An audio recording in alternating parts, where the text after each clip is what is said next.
Welcome back everyone. Want to customize your phone text? In this quick guide, I'll show you step by step how to change the font style and size on Android phone.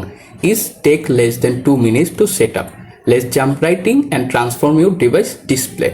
First thing first, open the settings menu on your phone. Once you are in setting, scroll down a little, find the display option, tap on it here. After the display page, scroll down again, look for the font size and style option, click on it.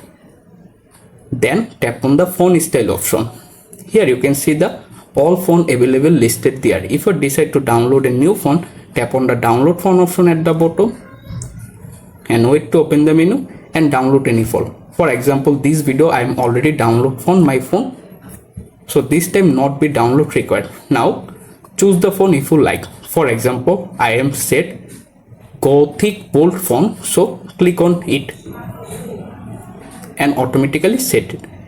After that, if you decide to change the font size, simply to decrease the size, swipe the slider at the bottom to the right to left, or increase the font size, swipe the slider left to right. And that's it. How easy it is.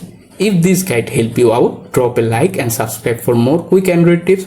Drop your question below and see ya.